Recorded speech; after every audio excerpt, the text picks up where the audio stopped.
It's interesting, when I first got involved in the Kokoda Challenge, I sort of said, I'll come along in first aid for the event, and I had no idea what I was in for. The first year was 96 kilometres, I hadn't been involved in any of those ultra-endurance events, and I remember coming out to teach some of the Kokoda kids at one of the camps that they were at, and this little cheeky 17-year-old kid, he was like, nah, I know everything, it's all good, rah, rah.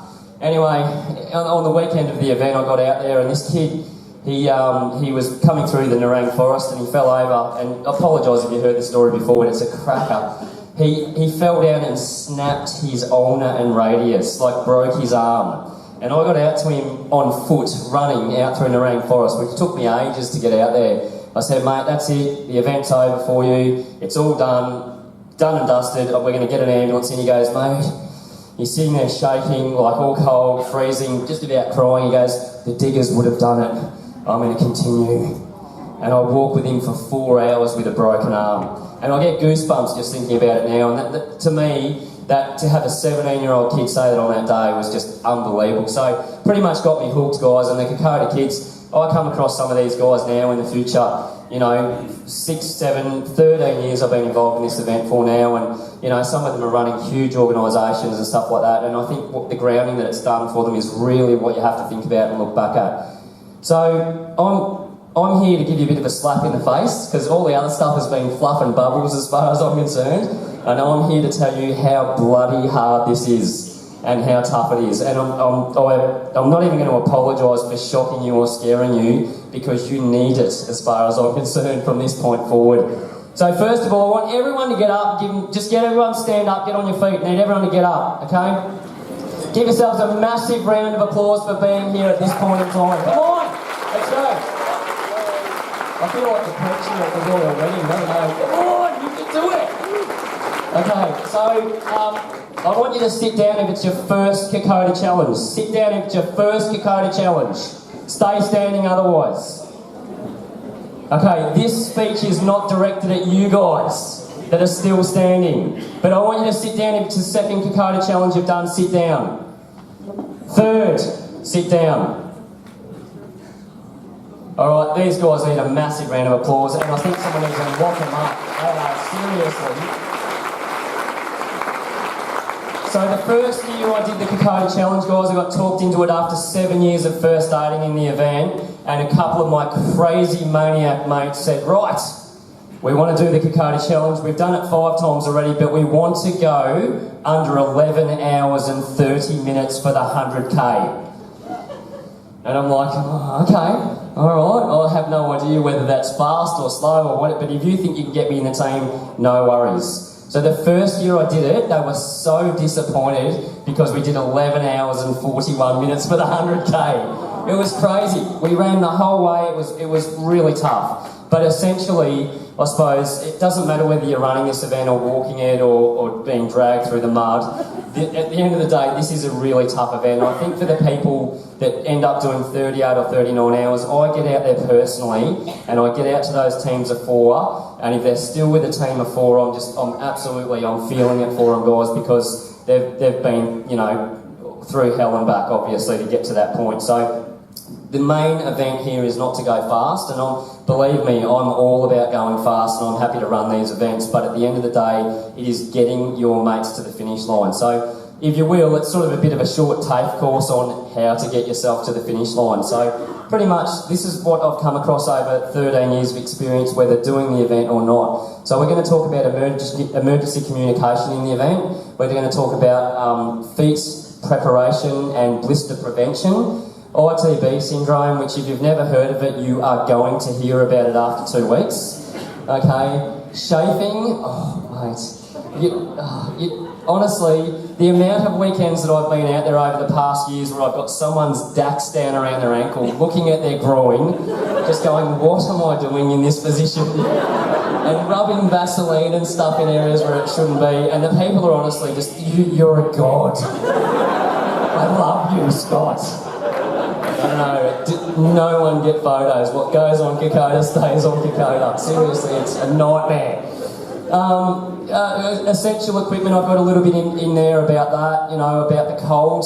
You know, people just get so cold, so I'll talk about that. Basic first aid kits, hydration, and a little bit about hydration and nutrition, and some really good cheap tips around those sorts of things as well. And then basically a little bit about overtraining. So, generally speaking, guys, I think there was a slide up earlier that mentioned 111. Do not call 111 unless you're in New Zealand.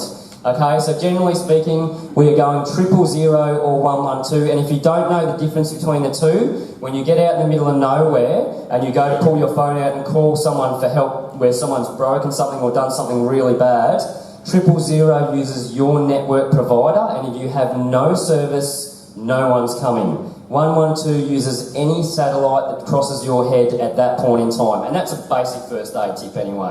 Okay, so 112 in the mobile phone is a very, very good tip. Number 2, never leave your mates behind. I've been out on the track before. I've been running through the bush with a school team of 20, where it's one teacher on their own sent all the other people coming into a checkpoint, and have a guess what the problem was? They were having a heart attack. And they're on their own in the middle of the bush, and I'm running through trying to find them. You never leave someone in this scenario. Someone must stay with that person the whole time. Okay, so if you're going to send someone up or back down the track, someone must stay with that person the whole time. So please remember that, because it makes our job so much harder. We have people get to a checkpoint and do not check out of the event, get in their car with their partner and drive home, and we're scouring, you know, the forest up at wherever it might be, Numbaba, wherever it is, at 3 o'clock in the morning looking for this person. So please just be mindful about all the people that are out there on the weekend for this, okay? Obviously remembering all of these, you know, their core values with Kokoda as well. And it was interesting listening to Jo before, and, you know, Jo hasn't done the event, but she's been involved in a lot of different endurance events through mountain biking or whatever. When I first got involved in the event, a mate of mine said to me, he said, right, tomorrow we're doing the event. I actually thought I was going to die at this point in time. I thought, they've scared me enough, I really am going to struggle. And he said to me, it's like getting on a bus. And I'm like, mate, what bus are we on? He goes, no one gets any further than the back of the bus, and no one gets any further than the front of the bus, and we stick a bus distance apart the entire way. So you always need to be sounding off and checking with each other to make sure that you're not getting away from each other, because in the middle of the night at Sid Duncan Park, if you're 3 hours, you know, you've got hours to go, and someone is, you know, 500 metres behind you, all as they want to do is kill you because you've left them behind. Okay, so you need to remember, guys, people are going to get upset with you leaving them behind, so stick together. It's a really important part of this, and, you know, you think about the team, and people are going to go fast and slow and have their up and down points, so really think about that. Generally speaking, that kid taught me in that event that you can walk with an injured arm, but you cannot walk with a broken leg. So at that point in time, if someone has any lower limb injuries that are really quite significant and you can see, well, that looks bad, then you need to call us. Call 000 or 112, let them know you're in the Kokoda Challenge, and we have ambulances available to come out to you, or I'll come out to you in my four-wheel drive and either see if I can slap some sense into you to keep going if it's not that bad, or I'll pull you out of the event and we'll basically go from there, okay? Emergency Plus is an app that you need to have on your phone. You need to take a photo of this slide, people, okay? So essentially get your phone out, because Emergency Plus will systematically track your GPS location wherever you are on the planet, and if you call an ambulance and you tell them you're in the Kokoda Challenge, you can get them to the nearest crossroad. So we use Emergency Plus for general first aid as well, but this is a great app to have to let people know where you are, okay? Particularly emergency services when we're coming in to hunt for you, okay? So you can let us know where the closest crossroad is, we can get to there and then get into you, okay? So that's a great, and obviously having 2 phones as well, as Jo mentioned before. Ooh, hang on, is it 9 o'clock yet? Okay, is there any kids awake in the room? Okay, here we go. So, guys, obviously, we have some really bad feet, and this is nothing, okay? This is nothing in comparison to what we come across. So now that they've decided to put in the waterfall circuit, there is 7 creek crossings before the halfway point, which means that your feet are going to get wet. Oh, so what? My feet get wet on a 3-hour training trip. Your feet, once they get wet after 10 or 15 hours, are going to look like that. Now what you see here is what I've developed over years and years and years of the ends of people's feet coming apart. We tape our feet so when we go through the water crossings, they don't fall apart. Okay, so I have absolutely perfected this. I've got the right tape for it, and if you do not tape, I'm cool with that, and I'm cool with helping you out, but 1/3, and Doug's going to argue with me on this, but 1/3 of all of you people in this event will pull out because of either feet or knees. You will pull out of this event because of that, and you will not finish, which means you've got to come back next year. It's unfinished business, okay? Or you'll never want to talk to anyone again. So a couple of things, guys. If you're going to make some notes, you need a second pair of shoes and a second pair of socks at the Numbamba Hall, the halfway point, because that is after you've gone through all the water. So make sure you've got your second pair of shoes, and if you haven't worn them in yet, then be quick, wear them in, make sure you've got them just in case, and we've spoken about this with social media and what have you, so have that second pair of shoes at the halfway point. Preparation is the key, so taping your feet up prior to the event is what I highly recommend. Some people use 2 pairs of socks, some people use, like an anti-chafe on their feet, some people use Vaseline. I just use tape, and a lot of people do, and it just works well for us, okay?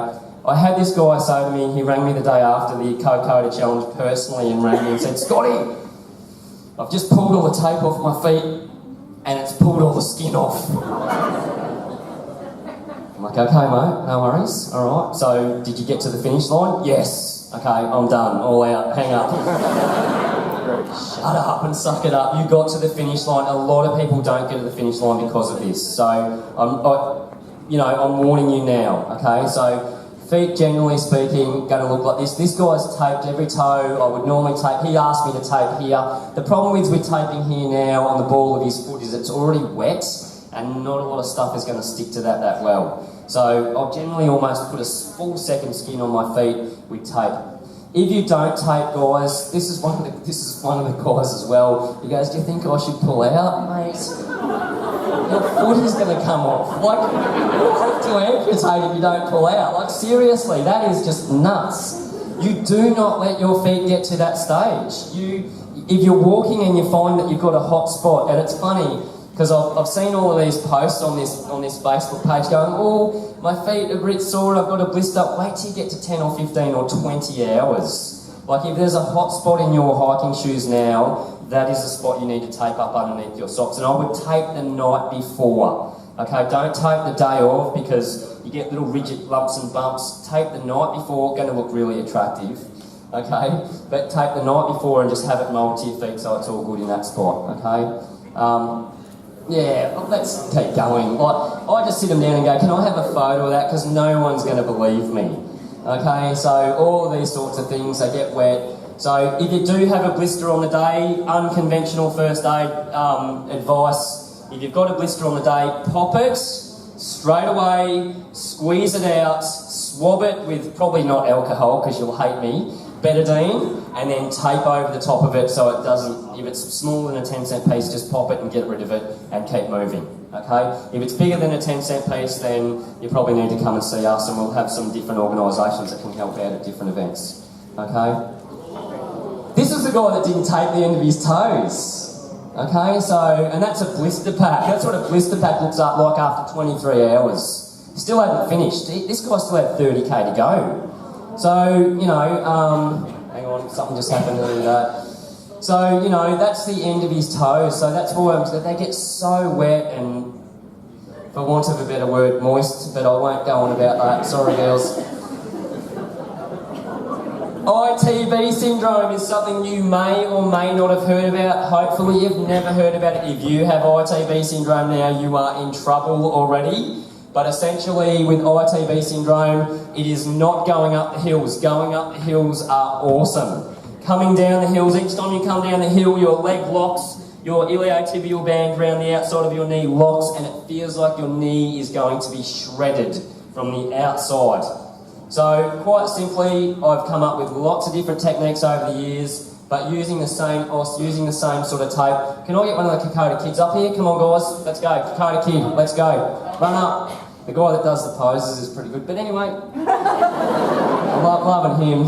I'm not going to see him at 20 hours and see how he's going. Okay. Yeah, knee injury already. So guys, simply all as I'm doing, give her a hand. Come on, keep to get up. Other knee, good knee. Yeah. Okay, I'm going to be really loud here because I'm normally pretty loud anyway. So quite simply, all I've done with this one here is I've got a bit of strapping tape and I also have just some standard compression bandage. I go 2 fingers above the knee for this one here. I just wrap around there like that. Okay, straight above the knee area. Can you hold that there like that? And then I get the tape and I pretty much do this one here and this will get you to the finish line. I lock that up really, really firm like that, 2 or 3 times around, lots of pressure, so it just keeps a huge amount of pressure on that ITB and it doesn't keep loosening and locking all the time. This will help you get to the finish line, doesn't feel comfortable, but nothing does at that point in time. So I've got some video footage on that one. That's the way to do it, it's that simple to keep you going. Cool, give her a clap. So that tape backs up a little bit. Oh, we've hit the chafing slide. Guys, I don't know where you're going to chafe, but I have not seen an area on your body that doesn't do this. Because you're jiggling, you need to look after your bits. Okay? So if you're walking and jiggling your bits, I've even, nipples just bleeding, that's normal. Between the thighs, where your hydro packs or your backpacks are on, because salt is very, very abrasive, and when you sweat for that amount of time, it gets very abrasive. So things like skin slick, which you can see at Wild Earth, things like Vaseline, all those things do a really good job taping the areas. It's just like a second skin, so it doesn't rub. Be prepared, and hopefully you've already done a few big long sessions, so you've got an idea about some of this stuff. So just be prepared, and guys, I would carry some of that on you, because if you've got to wait for another 4 or 5 hours to get to a checkpoint, or 3 hours to get to a checkpoint, it honestly will be the worst thing on the planet. So you just get there and you're like, oh, that's all I can think about. Okay, so we've got a few different things there. I've got all of this sort of information that we put on our videos and put together for you. Just some basic essentials that Joe also covered, but I want to talk about. I've got some first aid kits over there that you throw the plastic case away. They're $10. Put them in a Ziploc bag. Put your anti-inflammatories in. If you can handle anti-inflammatories, I'm not condoning drug use, okay, and I'm not condoning, using these things, but anti-inflammatories are a big help at this point in time if you can take them. Okay, I normally put skins, or at least like a cycling, because then you can strip them off when you get hot. You can put them back on again when you get warm, rather than full sets of tights. So warm and cold is a good thing. I think slide 4 for the map talks about coming up to Army land. There's a big open section of land there, guys, that gets to around about 3 or 4 degrees. It gets freezing. We've had teams pull out because of hypothermia at that point in time. So having a decent jacket that you can throw on, that you carry with you the whole time, to be able to put on and off, and also having, those arm warmers and leg warmers that you can pull up and pull down at any point in time. 2 sets of shoes, definitely. If you don't use them, awesome. Give me a kick up the backside in 3 weeks' time if you don't use them. But if you want them, they are heaven to put on your feet. A second set of socks as well is good. Get some good AC/DC going or something like that on an iPod mix, and every now and then just tune out. Just go, listen, I'm just in the zone. Just keep away from me. They just stagger along. So a good iPod mix. Some glasses, sunscreen, obviously. Water bottles. With us, we have our packs, which we have our water bottles and everything prepared. Guys, water will not get you to the finish line. And if you drink straight sports drink, you will be vomiting and having diarrhea everywhere as well. So with your sports drink, be a bit creative and mix it with half water and half sports drink and just sip on it. So you've got a couple of weeks to trial that. Do not trial any of this stuff on the day for the first time. Go out, do your next session and have a go at that. Okay, hydro packs ready to go, and obviously tape for feet. Foot powder is also good. Bit of lip balm, okay? So take a photo of that slide. That's probably a good one to take a photo of, I reckon. And guys, probably, I could go on for ages and just give you guys some, scare you. I like scaring you. But give you some really good tips and bits and pieces. Obviously having a decent little first aid kit of some sort and some for the crew, okay?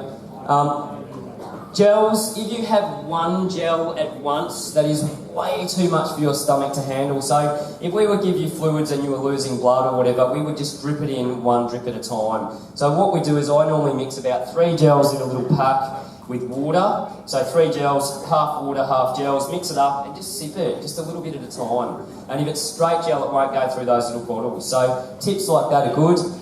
You know, your gels, fruits and nuts. And, you know, I went to Audi for years I've been going to Audi, but Audi of the week, you know, summer fruits with birch and muesli, just to sort of have a little bit of when you're out there in the middle of nowhere. $2, okay? What's this one? Winter vegetables and tender beef, carbohydrate pie, really good, okay? So those little things like Tetra Packs, nice and cheap, just to sip on. And hang on, I'm going to get in trouble for littering. Event manager. Here we go. So do not do that. Keep your rubbish up out there during the event. Sorry. So in the backpack, you can just sip on these, open them up and sip on them, and there's just some really good cheap options to just... But if you're trying it on the day, you're going to be vomiting, alright? So don't do it on the day, okay? Guys, you should already be either really fit by now or really scared, okay? So essentially, if you are really fit by now, then don't overdo it from here because this is the danger point in. Okay, I get so many people every year that train and do lots of kilometres and walk and all that, and then they go out after an event like this and the briefing night and go, I'm just going to smash it, I'm going to do 50 Ks for the week and do 6 hour... Guys, if you're out doing 6, 8 hour walks now, you're probably overdoing it, seriously. You want to start backing it down from here and getting fresh.